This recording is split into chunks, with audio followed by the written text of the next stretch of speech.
La película la vi tantas veces, una gran película. Digo, recomendable más allá de lo que vamos a contar ahora, ¿no? Estás al dope ahora que estás de cuarentena. Dirty Dozen se llama, ¿eh? Sí.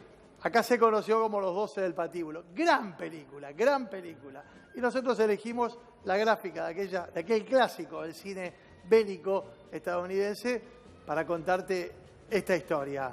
¿De qué se ríe Macri? Pregunto. Y me parece que se está riendo del hecho de que hay muchas empresas, de muchos amigos de él, que se vieron muy beneficiados, pero otros no tanto. Te lo vamos a contar ahora, porque lo importante es la información que tenemos. ¿La información que tenemos cuál es?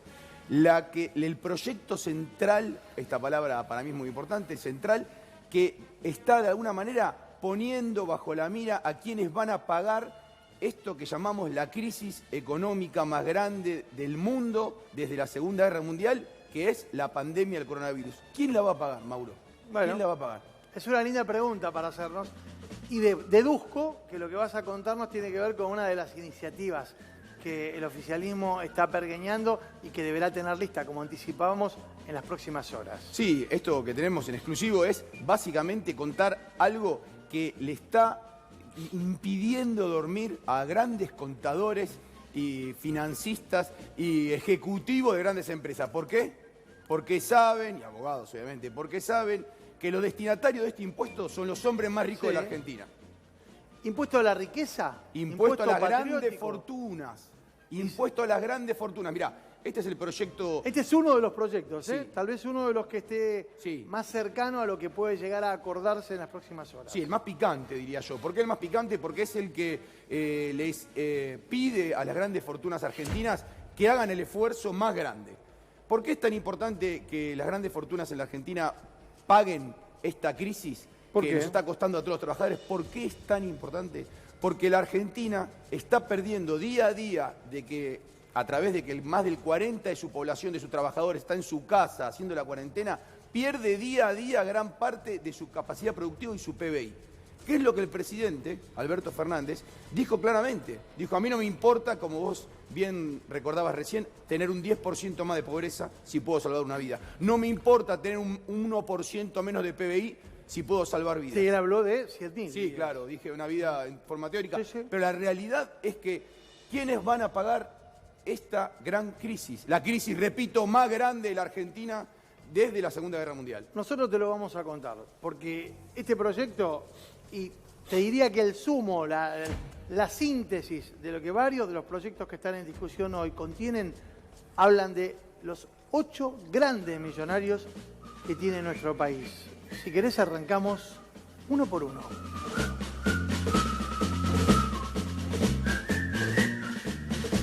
Mirá, Mauro, vayamos.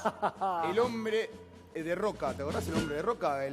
Sí. Bueno, el hombre de Roca, vamos a decirlo con claridad. Este señor Paolo Roca y familia, fortuna, 2015. Cuando terminó el gobierno de Cristina y arrancaba Mauricio Macri. 4.400 millones de dólares. Esto era toda la fortuna que tenía Paolo Roca y su familia. Que digamos tiene la única multinacional, o mejor dicho, se van a enojar los empresarios, la multinacional más importante del mundo, que es Techint. La que hace el acero y la que hace los tubos por donde va el petróleo. Eso es lo que hace Techint en el mundo, importantísimo. Bueno, empezó 2015 con 4.400 millones de dólares en sus cuentas. ¿Y cómo terminó 2019? Es decir, tras 4 años de gobierno de Cambiemos. 8.000 millones de dólares. Ganó en 4 años 3.600 millones de dólares, un 81% más. Ahora bien... Casi 82, mirá. Sí, casi 82, sí. Te puse 81.8 para ser justo, pero casi 82. Ahora, ¿cuál es lo particular de esto? Que en el medio, en la Argentina, hubo una devaluación del 700%. O sea que la riqueza es mucho mayor, porque mientras todos los argentinos nos empobrecimos, los empresarios ganaron más en dólares. Les recuerdo para que los números les queden claros. 700% de devaluación, 600 y pico de devaluación es lo que hubo en la Argentina entre el 2015 y 2019. Pero la fortuna de este señor Paolo Roca no disminuyó, aumentó. Dame el número 2. Bueno, este es un hombre central. Y déjame la musiquita, sí, que me encanta. Es un hombre central, otra palabra de vuelta, es un hombre clave. ¿Por qué? Porque es el hombre del petróleo en la Argentina. Alejandro Bulgeroni tiene una fortuna de 3.300 millones de dólares en 2015. O sea, cuando arrancó el gobierno de Macri, terminaba el de Cristina, tenía 3.300 millones de dólares de patrimonio. Sí. Este señor. Exactamente. ¿Y cómo le fue cuando terminó el gobierno de 2019, Macri? 6.200 millones. Bien. Ganó en 4 años 2.900 millones, 87% más. No, 88. Está bien, yo te lo bajo. Después me lo redondea para abajo. Te pero lo hay que redondeo ver para abajo. los Le doy consumidores. una mano a Alejandro, que es Ahí un lo hombre, tenés, un hombre central en la Argentina, dueño de Action. Ustedes conocen el lugar Donde cargamos nafta. Donde cargamos nafta. Claro. Tiene muchos yacimientos petrolíferos en la Argentina. Un hombre fundamental para la industria del petróleo. Bueno, 6.200 millones en 2019, 3.000 en 2015, 2.900 millones de ganancias. Vamos con el número 3. Me siento Gustavo Luteral presentando el ranking. Goyo Pérez con Punk. Gregorio Pérez con Punk. Muy Goyo, bien, para los amigos. muy bien. Fortuna 2015, 1.530 millones de dólares. Fortuna 2019, 3.000 millones de dólares. Qué lindo, casi duplicó la fortuna. este Exactamente, señor. Bien. 96%. 1.470 millones de dólares. Uno de los hombres más importantes en la producción de alimentos en ¿Esto es de Argentina. hijo de puta que lo haces o estos datos están en algún lado? Estos datos son públicos y se pueden extraer ¿de dónde? De la revista Forbes, la revista que nuclea a todos los empresarios más grandes del mundo y las más grandes fortunas. Por eso muchos, por lo bajo en el gobierno, Sí. te dicen que este es el impuesto Forbes. El impuesto Forbes. De los hombres más ricos de la Argentina. Los 50 hombres más ricos de la Argentina, que salen en esta prestigiosa revista, que nuclea a todos los hombres más ricos del mundo, hace que uno haga este cálculo simple. Se fija cuánto tenían de fortuna en 2015 y cuánto tenían en 2019. A ver quién es el número 4. Alberto Ruemers. El hombre, por decirlo así, de los medicamentos. Sí, el claro. hombre de los laboratorios. Sí, claro. Fortuna 2015, 2.000 millones de dólares. Fortuna 2019, 2.800. Ganó en 4 años 800 Pobre, millones que no de le dólares. fue Pobre. tan bien. No, tan también no le bien. fue. ¿Cuánto tiene? 2.800 palos. Sí.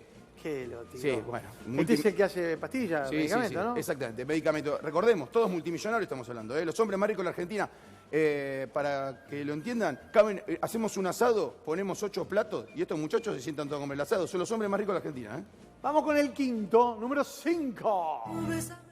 ¡Apa! Se te escapó una romántica ahí, ¿eh? Eduardo Ornequian. Ahora vamos a empezar a contar quiénes fueron, dentro de los ganadores históricos de las fortunas argentinas, los perdedores. ¿Por Porque qué? hasta acá venimos contándote 4 que ganaron y mucho durante el macrismo. La tienen, todos los 8 que te vamos a contar, la tienen toda. Pero hay 4, los primeros 4 al menos, que le fue bien. Sí, le fue muy bien. Y algunos que no le fue tan bien. No, Eduardo Ornequian. Por ejemplo. Tenía una fortuna en 2015, 2.300 millones de dólares.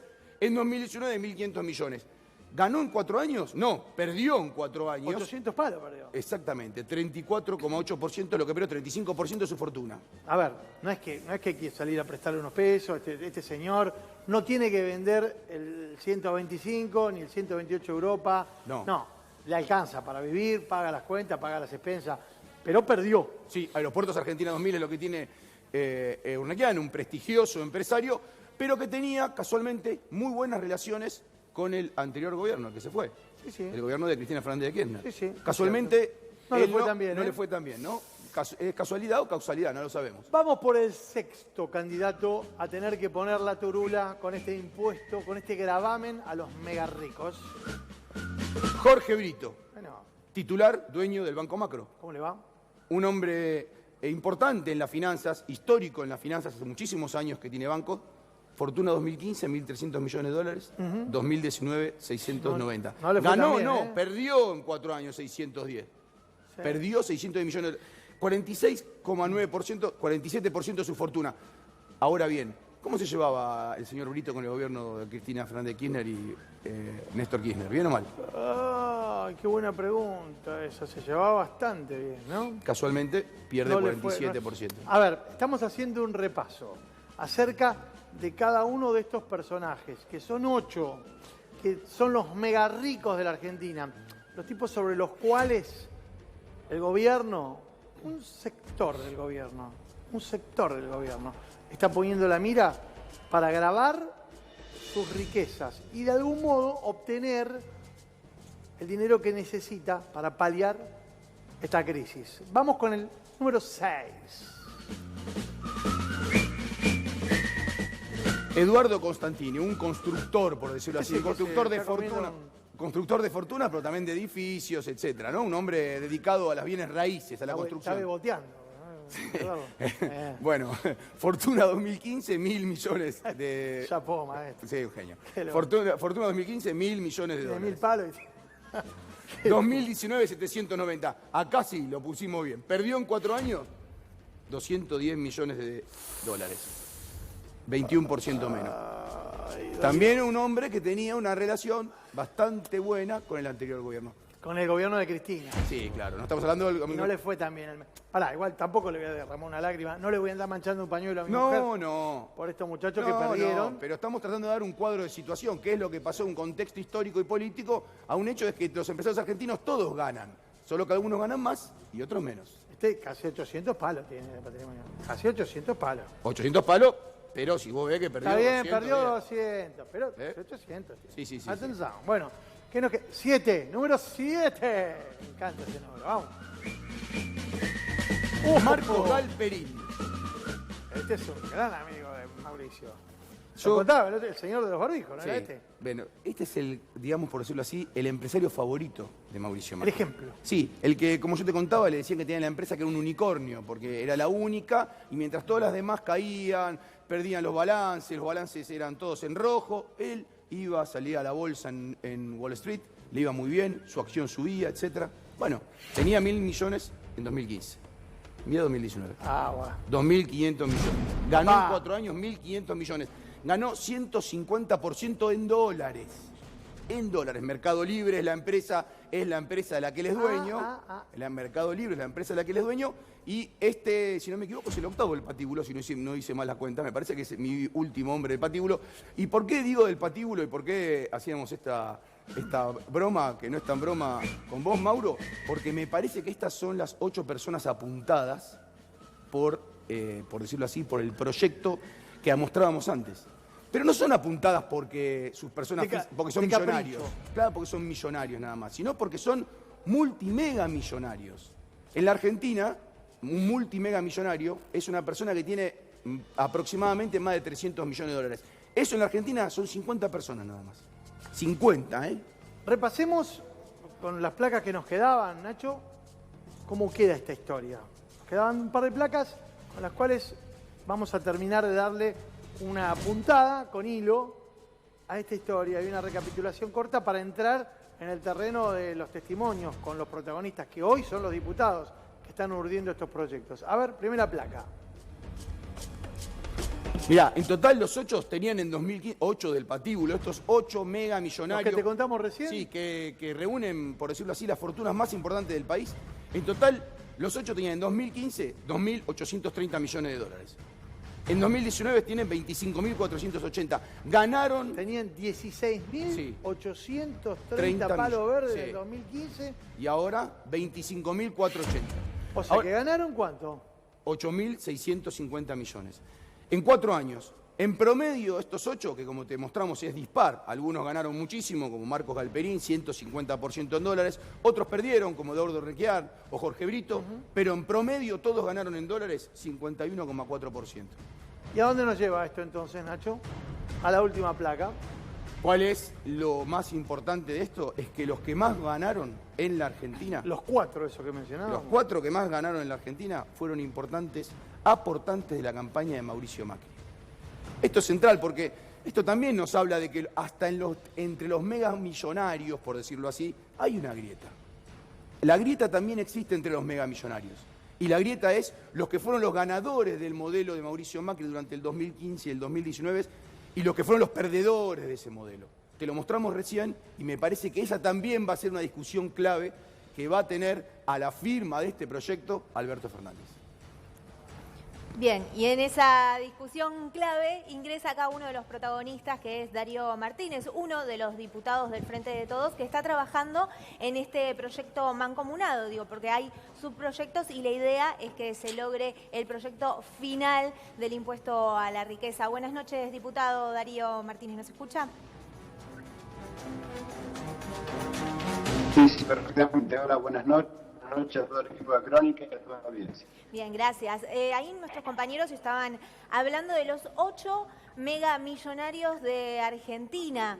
Se está hablando también del tributo en tercios, del bono patriótico. ¿Cómo está hoy el proyecto? Mira, estamos en una etapa donde todos hacemos aportes.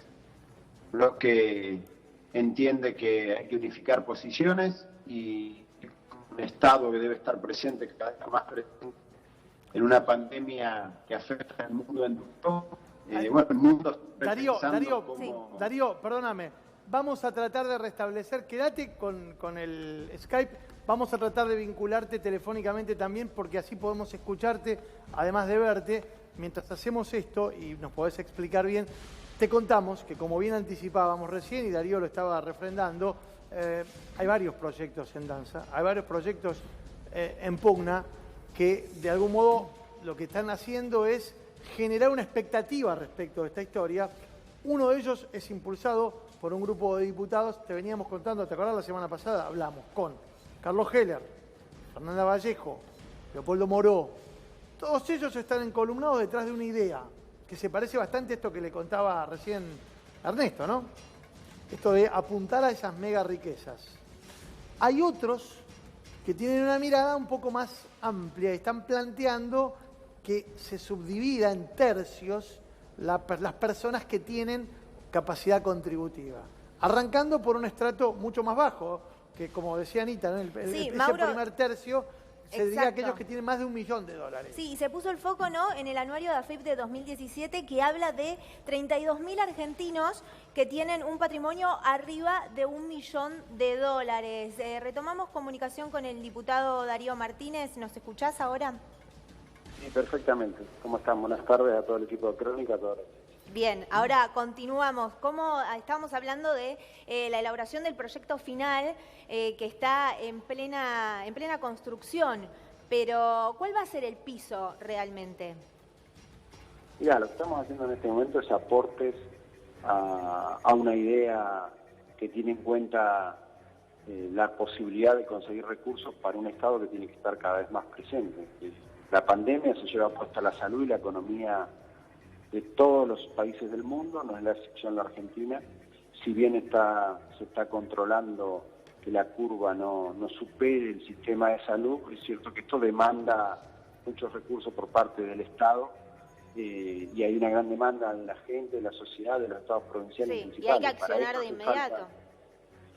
Para eso hace falta que aumentar la capacidad contributiva y entendemos que a los patrimonios de personas humanas millonarios en dólares son los que más capacidad contributiva tienen en este momento.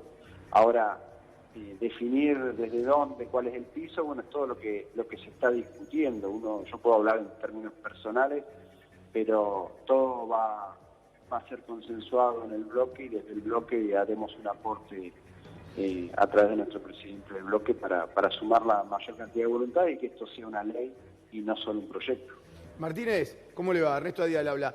Hay un tema central. En la Argentina hay 114.000 personas que tienen $1 millón. 114.000 es más o menos lo que 114.000 que tienen un palo verde. No está declarado, ¿no? Un palo verde declarado, más allá de sus bienes. O sea, a ver que quede claro, más allá de sus bienes. Declarado en diferentes cajas, depósitos, etcétera. Ahora, sin imponerle un impuesto a 114.000 personas, permítame que se lo diga, me parece políticamente mucho más, si se quiere, arriesgado que imponérselo a un grupo de personas que tienen casi 33.000 millones de dólares en el país, que son las 50 personas más ricas del país.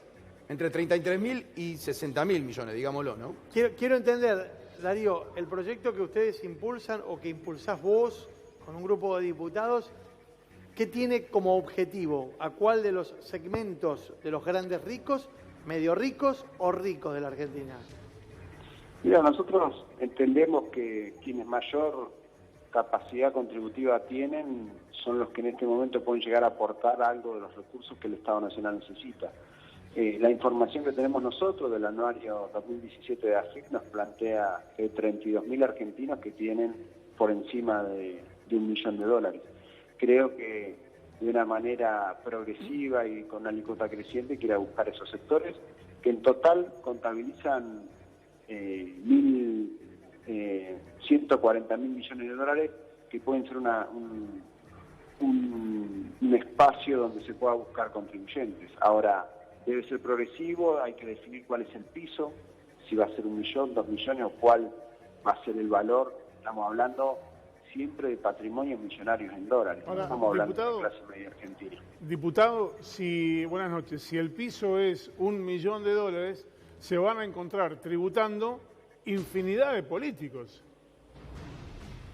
Que no tiene que ver con qué persona es o quién es, o si es alto, bajo, gordo, petizo, de un sector o del otro. Tiene que ver con la capacidad de, en este momento, donde tenemos una pandemia que hace que el Estado tenga, un Estado que además partimos de la base que ya venía con una situación de desocupación muy alta, con una economía casi paralizada, o por lo menos un 40% ocioso, y con el proceso inflacionario más grande de los últimos 28 años. Desde ahí partimos. Entonces, ante esta situación no le puedo ir a pedir a una pyme porque no le alcanza para pagar los sueldos, o no puedo ir a buscar sectores que lo va a hacer complicar aún más económicamente. Entonces hay que ir a buscar a los que mayor capacidad contributiva tengan, no importa quiénes sean o de dónde vengan, lo importante es que tengan esa capacidad de poner el hombro en un momento realmente complejo, con un Estado nacional que cada vez tiene más demanda de recursos, y bueno, creemos que es un sector que hoy puede aportar en este momento tan crítico. Hay casi 400.000 millones de argentinos en el exterior, diputado. ¿No hay un proyecto para eso, digo? Porque grabarlos también sería importante, ¿viste? No, sí hay. Yo vengo, desde que hice la denuncia de Panama Paper hasta ahora, vengo impulsando un proyecto de ley relacionado a las guaridas fiscales. Ahora, ese debate es anterior y va a ser posterior a esto. Ahora, en este momento necesitamos que el Gobierno Nacional tenga las herramientas que necesita para hacer frente a una demanda que hoy está teniendo, en una pandemia que se está llevando puesta la salud y la economía del mundo. Ahora, porque no es una discusión de economía versus salud. En los países que han liberado o que no han establecido la cuarentena, aún así se ha llevado puesta la economía, porque tener todos los días 1.000 muertos, 700 muertos, no da ninguna capacidad de consumo y ningún pueblo que con ánimo de salir a consumir. Está claro. sí, ahora, diputado, hilando un poco más fino en la elaboración del proyecto, ¿no? Digo, ¿cuándo es que se genera como la traba o la complicación donde quizás no logran ponerse de acuerdo?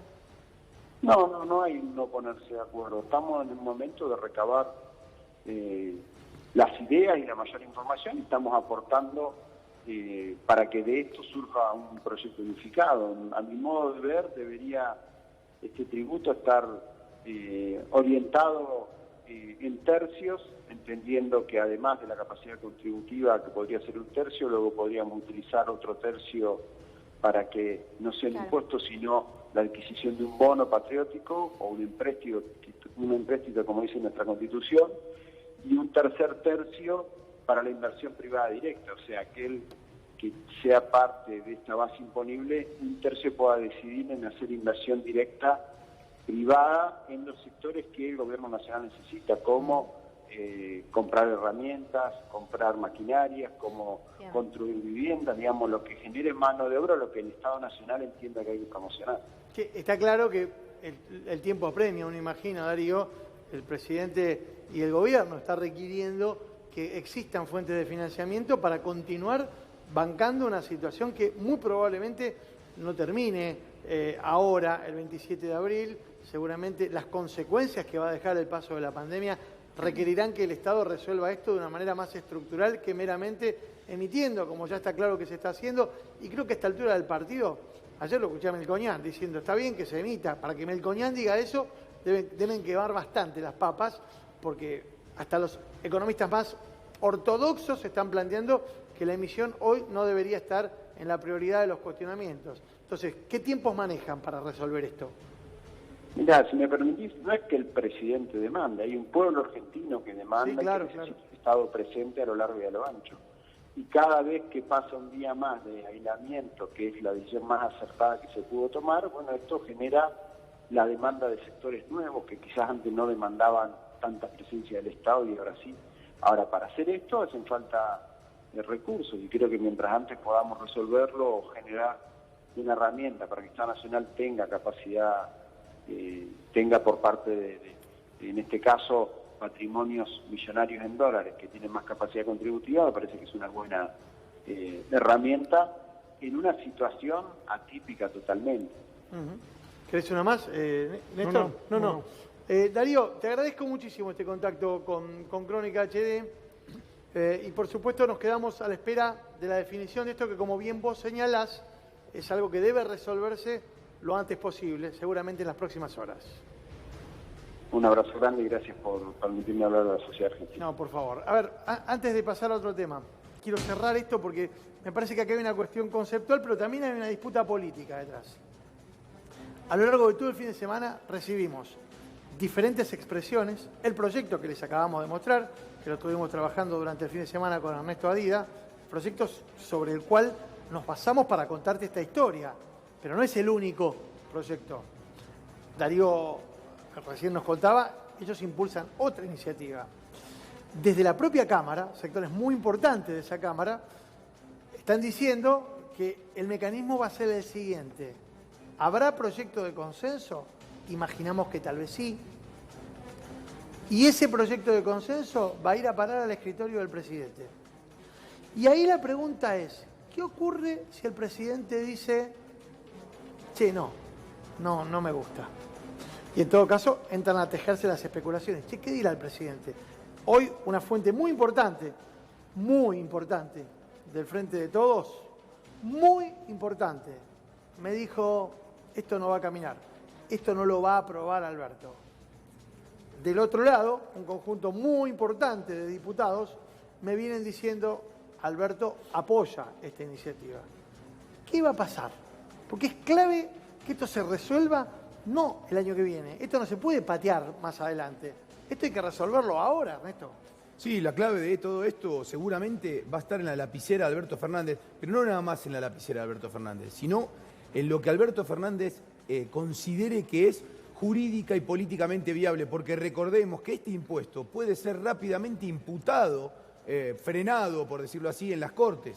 Por lo tanto, esto va a estar seguramente en la mente del presidente, que es un hombre que, por sobre todas las cosas, es un abogado. Sí. ¿Usted quiere aportar algo de las Cortes? Sí, porque le van a pedir al Poder Judicial, como se decía antiguamente, la prueba de amor, por dos vías diferentes. Pero, Hay una ¿pero que se tiene... puede la prueba en aislamiento? ¿Se va a poder? Bueno, es una de las cuestiones que tienen que buscarle la vuelta. Por un lado, la formal, Sí. porque no hay antecedentes de que una Cámara sancione, le dé media sanción a una ley por voto teledirigido.